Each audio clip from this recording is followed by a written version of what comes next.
Hello my friends, my name is Lindsey. I run the blog Books for Christian Girls, and welcome back to the little corner of the internet where I talk mainly about Christian fiction. Today is a video that has been requested throughout the years, and I've honestly been working on it loosely throughout the years as well. And that is that if you like this, try this. And so I'm going to give y'all like another book or a TV show or a movie, and then if you like that, try this book or this series or books. I have a few that are like, if you like this, you might really like these kind of thing, but the end result is always going to be a book recommendation. And I'm excited. I have Christian fiction and clean fiction. I feel like this is a really good list, if I say so myself. So let's go ahead and get started. Starting off, if you really like the Tangled movie because you have taste, you would probably also really like The Lady of Lanaria by Michaela Bush. It will take the best parts of Tangled, in my opinion at least, but then adds Christian faith content and then just the sweetest romance. Our main guy in this one is not a thief. He is a knight, a guard, a captain, something like that, and he is just great though. He is very sweet, very protective towards our main girl, and it's just great. So on that note, if you really like Victoria Lynn's books, Once I Knew, This Life of Mine, and The Lost Rose, or any of them if you've only read the first book, the Chronicles of... I don't remember how to say it, I'm so sorry. But if you really like that series, I feel like, and it's non-magical Christian historical fantasy, I feel like you would also really like the series that The Lady of Lanaria is a part of. It's really good, strong faith content. It gets a little more... maybe for a slightly older audiences as the series has continued, but it has been a good series. They are both still in the progress. They are still coming out, the next books in the series, so you can look forward to both of them. But they have very similar strong Christian faith content and then non-magical, a historical kind of medieval setting. They remind me of each other in a lot of ways. If you really like First Date Starring Me and Right Where I Belong by Krista McGee, because you have wonderful taste there as well, fantastic Christian contemporary YA, some of my all-time favorites. I feel like you may also really like Because of You by Hannah Currie. This is not romance, but it's about a girl who goes on her first mission trip and just makes friends and learns what the Lord has for her and what she needs to do and that kind of thing. And it was just really delightful, both of these books, both of these series. Because of You is a standalone, it looks like, but it was just really good, and it had a lot of faith moments and faith conversations and just was very good Christian YA that it reminded me of the Krista McGee trilogy. So I feel like you may like those. I am going to just give like a little nuance thing though. If you really like Starring Me by Krista McGee and how humorous and just fun that setting was, because it is about a teen safe Saturday Night Live, if you will, and the main girl is just a hoot and a half. I feel like you might really want to check out Erynn Mangum's books if like I haven't sold you on her books yet. I don't know how I haven't, but very good comparison, I think so. Strong faith content, clean contemporary rom-coms, so much fun. I don't think you can go wrong with any of her books. I am hoping this year to maybe reread the Maya Davis series and the Lauren Holbrook series because it's been a while since I've read those. So I may do that, but her books are really good. A lot of them are on Kindle Unlimited now. So, yeah. Oh, and as a note, I'm constantly recommending Erynn Mangum's Paige Adler series. I did reach out to the author and ask if there was any plans for her to get her rights back or like what was happening in that regard, because I'm constantly talking about them and I know they're hard to find. She said she's still waiting on the rights to come back, but as soon as she has them, she will definitely be republishing them. So now we all just have to pray that she gets her rights back like next week. I'm not kidding when I say that because, you know, I love that series and I'm constantly talking about it and I want y'all to love the series too, so per team, go! Switching to clean fiction for a minute, I feel like if you like either of these, it works either way really, most of these do, but if you really liked Assassin of Fire and Sacrifice by Mary Mecham, you will probably also really like The Wicked Prince by Celeste Baxendell. If you just like that enemies to more clean fantasy with banter, and even like the Marriage of Convenience, and see that, I don't like the Marriage of Convenience trope, but I really liked both of these, and it was because of their banter, and they were very squeaky clean, but really it was the banter that reminded me of them, because neither couple wants to get married, they're both being forced to get married, but our main girl in Assassin of Fire and Sacrifice, she is obviously an assassin, and she's been sent to kill the crown prince of another country, but they've gotten married. How's that gonna work? And then with The Wicked Prince, you have Prince John and Robin Hood, a female Robin Hood getting married because of people's expectations and trying to get the people to not want to murder Prince John, and because they love their hero Robin Hood. And so how's that going to work out? So they reminded me of each other in a lot of ways. I feel like if you really like one, you'll probably really like the other, just because of the banter and the circumstances that the couples find them in and all of that. They were really good. I have to say, I don't like the marriage of convenience trope. I do not, but they were both very well done, I have to say. Okay, this one isn't quite a full recommendation, but I want to mention it anyway. If you really like the Brave movie, like, you know, Merida, not really because of like anything but besides the triplet younger brothers, because her younger brother stole the show from me. Oh, the movie, not the show, the movie. And I recently rewatched part of that and I was just cracking up over the triplet brothers. And it reminded me of Legacy of Roses, because the main girl has triplet younger brothers and they are so trouble-causing and mischievous, but like their heart's in the right place most of the time, and it was just very entertaining. I've talked about this book a lot. I will continue to talk about this book a lot. I just will. So not really like the whole Brave movie element, but like the triplet younger brothers, that little element right there. If you really liked that, check out Legacy of Roses.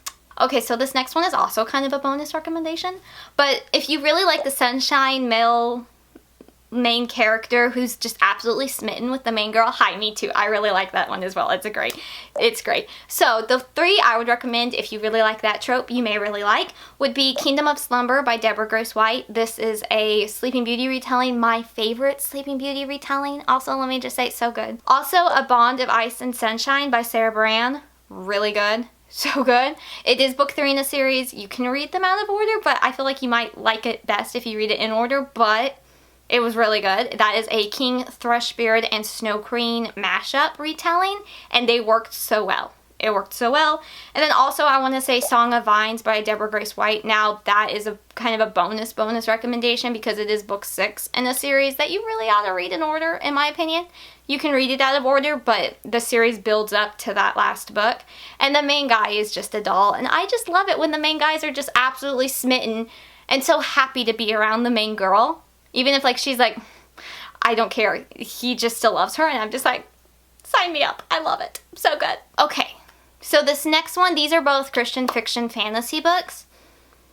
And I can't tell you why they remind me of each other, because it would be a spoiler for the ending of both the books. But the endings, like, I was like, oh, that reminds me of this book when I read one of them. So I'm going to just, like, put them both, but I can't tell you why. So we have R.E.M. by Ashley Schaller, I think is how we pronounce the author's last name. I asked her and now I can't remember. This is kind of a,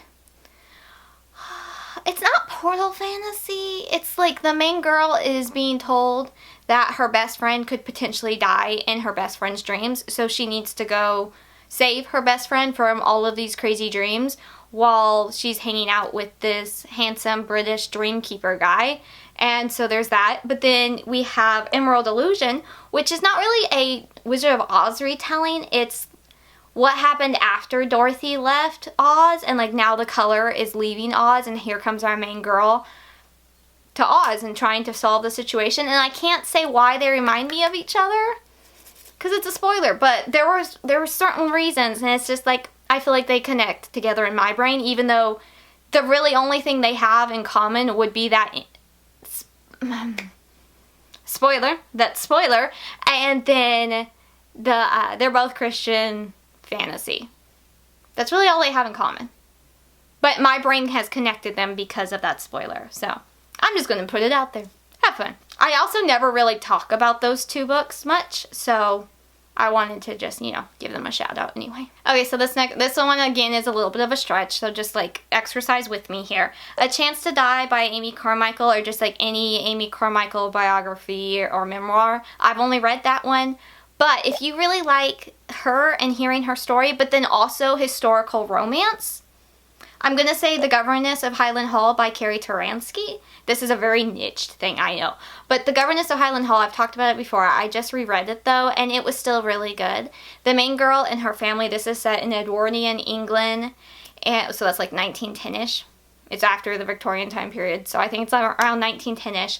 And her and her father and mother have been missionaries in India for a long time, but because of her father's health, they've had to come back to England, and she's having to get a job to support herself, and so she becomes a governess at Highland Hall. The title is self-explanatory, I'm aware, but it has very strong faith content, and the main girl is just such a light for the Lord throughout the book, even when she deals with unruly children and obnoxious teenagers and a grumpy widowed father. She is such a light for the Lord, and I just love that, and the romance is very sweet and clean. Very delightful overall. I feel like if you like this, you'll like this. I think so. So 2 Christian middle grade books that kind of remind, middle grade-ish. They're like that upper middle grade, lower YA. It's hard because like middle grade is like 8 to 12. YA is 12 to 18, and we can argue about that all day, but that is like what the publishers, that's what they say. I'm not saying I agree with it. I'm just saying that's the guidelines, okay, y'all? So don't come at me for that, please, because I know there's strong opinions about it. So I would say this is like right on that cusp, that fence of either way, both of these books. And so I feel like they would work one way or the other. Again, if you like one, you'll probably like the other. You don't have to just like, you know, read the first one first. But My Refuge by Ashley Al-Salibi. And then we also have The Girl in the Tube by Rachel Alford. I'm not sure I pronounce either of these authors' last names. I'm so sorry. They are both, though, on that cusp of middle grade YA and feature main characters that are going through very different new circumstances. So, like with The Girl on the Tube, the main girl and her family, well, her and her father, have just moved to England, and it is very different, obviously, from Wisconsin, where she's originally from, and so you've got a lot of that new circumstances. But then in My Refuge, you follow 4 different girls that are, let's see, one of them was in a hospital in Dallas waiting a heart transplant. One is going through restrictions that we went through handful of years ago now, and I'm being vague because I don't know how the algorithm cares about all that stuff, so you know what I mean. You lived through it, you know. And then she's in Canada, and then we have, let's see, one of the girls is in Ukraine in a bomb shelter, and then one is in Syria in a refugee camp. And so all 5 of these girls, 4 and 1, are going through very different life experiences, and I don't know if it's just because I read them kind of close to each other, but they felt kind of similar in that way of on the cusp of both age brackets and having to be outside of your comfort zone and be in a new situation, new place. This one also might be a little bit of a stretch, but just go with me here, okay? The Enchanted movie, very quirky, fun, humorous, very quirky. I would say The Reluctant Godfather and A Royal Masquerade by Alison Tebow. The whole series is delightful. I'm currently reading the 4th book in the series, which is like a collection bind-up. Really, really good. Really, really enjoying it. But that 2nd book, A Royal Masquerade, that one particularly, I was like, I would love to see this done as like either a cartoon or an animation, but if it had to be live action, I'd want it like in the style of Enchanted, because it was just fun. And the Royal Masquerade was really good. They both were good, and the 3rd book and now this 4th book are really good as well. But it's just very fun and quirky, light-hearted fairy tale retellings that have such good twists to them. It's just fun. It's been delightful, really. If you have read Melanie Cellier's fairy tale retellings, as she is the queen of clean fairy tale retellings, and enjoyed those, I would suggest checking out her sister's, Deborah Grace White's fairy tale retellings. And so I feel like most comparable would maybe be the Kingdom Tales, but the Singer Tales was really good too. I feel like you'll like those, and they're actually sisters, which is just like the coolest thing in my opinion. But then I'm also going to suggest a standalone book, like if you need like a break from a big series, A Wishful Hope by Sarah Beran. This is a Aladdin retelling, but instead of a princess, the main girl is the genie in the bottle. It's a little more deeper and touches a little bit more on how the main girl has been mistreated and abused by those who have used her for her genie powers. So it's not quite as happy fluffy as Melanie Cellier's fairy tale retellings, but they reminded me of each other when I read A Wishful Hope, and it was a really good one. Very sweet. There was very light faith content, but just the relationship and the romance was also very sweet. So more fairy tale retellings. Exactly what you needed in your life, I know. So when I first started this list to start thinking of different, if you like this, you may like this, recommendations, I have this one, and looking back, I'm like, I don't know if I fully agree with it. It's really only just the genre that is the same, and that I love both series. So think of this as a bonus recommendation and not an exact, if you like this, you'll like this kind of thing. But if you really like the Anomaly trilogy by Krista McGee, which is a contemporary YA dystopian series, you may also like Jupiter Winds and Jupiter Storm by C.J. Darlington. I'm actually going to reread these this year. I've already decided I'm going to do that. I'm thinking June. I'm thinking in June for my birth month, I may reread a lot of favorite books. Though I've been rereading books anyway every month, so maybe that means nothing. But really good series. Jupiter Winds, Jupiter Storm has no romance. Anomaly does have romance. The really thing that they only have in common, like I said, is that they are both Christian YA dystopian books, and I love them both. So that doesn't really count, I guess. But if you haven't read them and you like dystopian YA, have fun. If you grew up on the Nancy Drew books, now the original like 1930s, 1959 rewrites, whichever ones, if you grew up on those, I feel like you would probably really like The Curious Inheritance of Blakely House by Joanna Davidson Politano. It has a very like gothic atmosphere-y vibe with the mystery elements thrown in, and our main girl has been told that she is a potential inheritor for this estate that is not really quirky. It's kind of whimsical in a way, but there's also steampunk elements in this historical setting, and it was just really interesting, really fun. I'll be talking about this one in my April recent reads, which is I think I'm posting that one next week.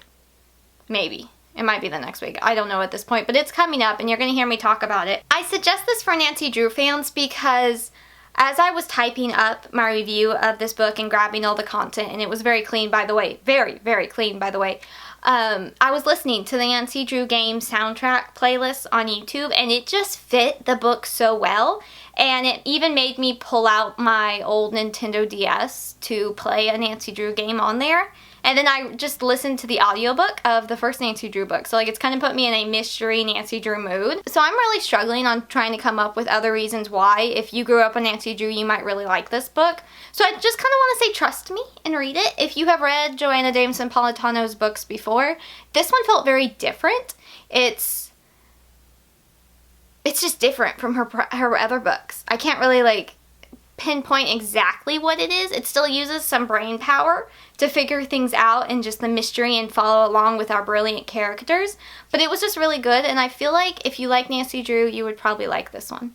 Very clean, very entertaining. I was very like involved, invested, grabbed by the story. I did not want to put it down. It was really good. So on that note, if you really liked A Lady's Guide to Marvels and Misadventures by Angela Bell, I feel like you would also really like The Curious Inheritance of Blakely House by Joanna Davidson Politano.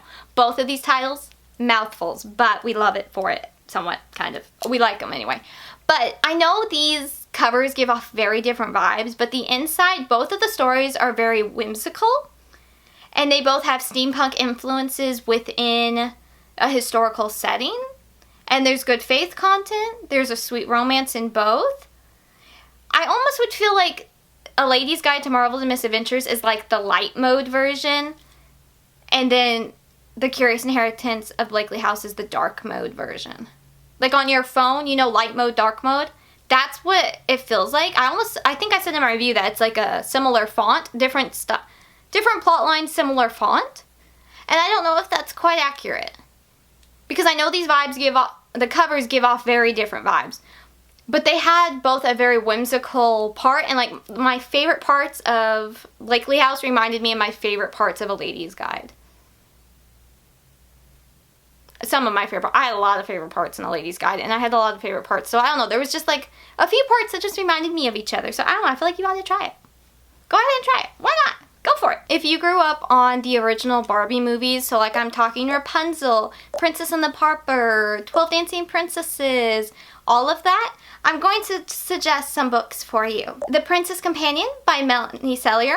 Very good. Very wonderful. Very good. We also have The Reluctant Godfather by Alison and Thibault.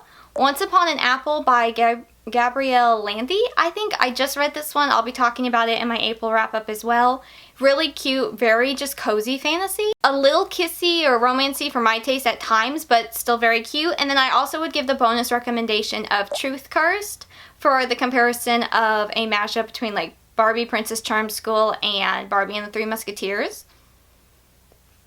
Yeah, I think those work. I'm always on the hunt for books that remind me of Barbie movies because I grew up on the Barbie movies and I just really like them. So I still really like them, let it be noted. So yeah, those are a few that kind of remind me of Barbie movies. So speaking of my childhood nostalgic stuff, Pixie Hollow, just that franchise in general, the Seasons of Music and Magic series by Sarah Beran, particularly the first 2 books, those really reminded me of Pixie Hollow because it is set in the fairy world where there's a bunch of different types of fays. So not just like pixies and fairies, but there's also like mermaids and I don't remember the other ones, but like things like that. Everybody lives in that kind of realm. And so it is broken up by season though, so that's why it reminds me of Pixie Hollow. But then if you also want maybe something that's a little more like Tinkerbell and the Lost Treasure, a little more action, suspense packed, if you will, I would say On Wings of Ash and Dust by Brittany Wang. This is more like Seasons of Music and Magic is more of like a cozy kind of fantasy, just very fun, feel good. But on Wings of Ash and Dust, it has got a competition between all the different fairy heirs. That's the word I'm looking for. Fairy elves? No. Fairy heirs. Why is that difficult to say? I don't know. And they're having a competition. There was a little bit of minor cussing, like I think the D word and maybe even the H word was used. You'd have to check out my review. I don't know off the top of my head. But that was a little more of like an action-y Tinkerbell Pixie Hollow movie, maybe. If you really like the Mysterious Benedict Society, we are now best friends. Hope you know that. Love the series with my entire being. I accept no complaints about this series by Trenton Lee Stewart. It was an all-time favorite of mine when I was young, and I've read it multiple times, and I still love the series. So, this is a high comparison. Obviously, the Mysterious Benedict Society is like way up here, and like anything else is lower. But a book that reminded me of the Mysterious Benedict Society would be The Mystery of the Clockwork Sparrow by Catherine Woodfine. Note, I'm talking about the American edition, the British edition, which is obviously published in the UK, but then also the audiobook follows that. That has a cuss word in it. The American edition does not. I've talked about it before, but like just to give you a heads up. It is not really similar at all besides having the found family, middle grade mystery elements? Yeah, that would be about it. MBS is very like almost a vintage historical setting where there's not cell phones, but there is some technology and like a more technology, so it's like an alternate universe almost, if you would, but like not fantasy. And then you have the Sinclair's Mysteries, which is like Victorian England, early 1900s England.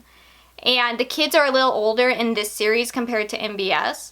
But the first book really reminded me of the first book of MBS because of the found family and the friend group and just their different strengths and weaknesses. Okay, I just had a coughing fit for some reason, so if I'm red in the face, it's because of that. But the show must go on. So if you really like creation science, like as in learning about biblical creation, I feel like you would also really be interested in Hope's Enduring Echo by Kim Vogel-Sawyer. I just talked about this one, so this is kind of already fresh on probably a lot of y'all's minds.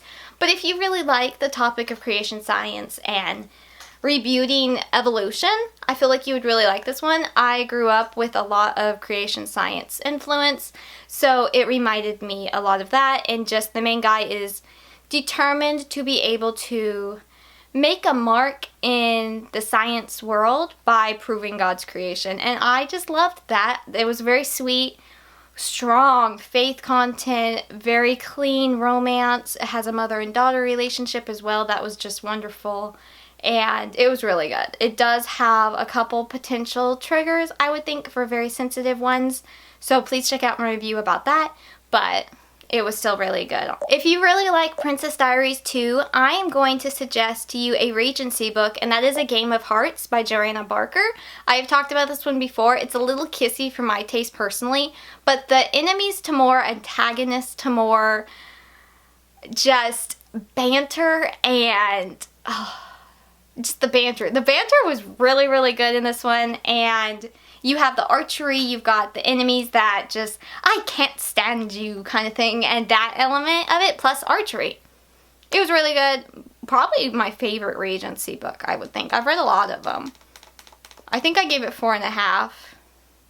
Talked about it a good amount of times. It's really fun though. It does remind me of each other in certain ways, because, you know, like Princess Diaries, she's a princess and it's a fictional country. This is like Regency England, but I think it's really just because of the enemies to more, the insanely good banter, and then you've got the archery competitions, the kisses in the rain, that kind of thing. It definitely reminded me of Princess Diaries too. So if you really like the Signed, Sealed, Delivered franchise, which is a movie, TV show franchise over on Hallmark, very family friendly, emotional storylines, but it has a fun mystery element to it as well, is a contemporary setting featuring these characters that work at a fictional dead letter office. So like if a letter that goes through the post office is not able to be delivered, they get it. And so when I was reading this book, it reminded me of that. So Yours Truly, Thomas by Rachel Fordham. This is a historical setting, but the main girl is basically the dead letter office person herself. And it was just very, very sweet, very wholesome, just very lovely. So different settings there, but they kind of remind me of each other. So I'm going to suggest them. And then my last one is that if you really like Jeanette Oke books, now I haven't read all of her books, but if you like the just sweet faith content, kind of historical, almost Western setting element of her books, I would suggest Wings of a Dream by Ann Matier. I think there are two this is like the original one that was first published by Bethany House, and I believe the author has republished it under her name Deanne Matier. So I think that one's even on KU, even if you want to read that. It's just very sweet. The main girl is going back to her hometown, and just different vibes of it reminded me of Jeanette Oke's, and it was really just like the strong, sweet Christian faith content, a sweet romance, just the setting of it. So I feel like Ann Matier's books are kind of hidden gems in the Christian market, and I've read all 4 of her Bethany House books and then 2 of her novellas, and I've enjoyed them all. So I just wanted to, you know, share them. So there we go. That was the end of my list. I hope you maybe found some new books to add to your TBR. I know I've been saying a bunch of these lately, so it's not maybe new information, but maybe some of them caught your eye and you were able to add them to your TBR. Let me know if you have, and if I said any of these and you're like, oh, if you like this, you may also like this, let me know. I'd be curious. Let's see if we can keep this chain going in the comments, and I'm going to keep trying to come up with more of these.